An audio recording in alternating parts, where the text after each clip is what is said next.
এই এক রাখাল, তার সারাদিনের কাজই হলো ওকে নিয়ে পড়ে থাকা। শহর থেকে অনেক দূরে ছোট্ট একটা গ্রামে তার বাবা মা আর সে।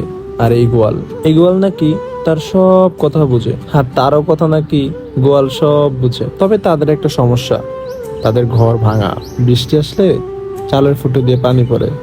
এত শয়তানি করিস কি লিগা? এত শয়তানি করিস না, খালি শয়তানি করে। এদিকে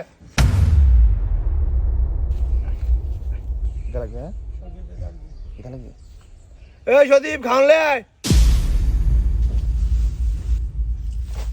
গরুর গাছ খাওয়াই বা হ্যাঁ নিতে না গাছটি কইরা নিলে খাও না, শয়তানি করে খালি।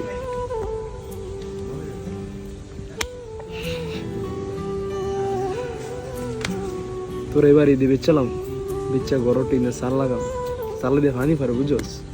আম্মা আমরা ঘুমাই তারা না।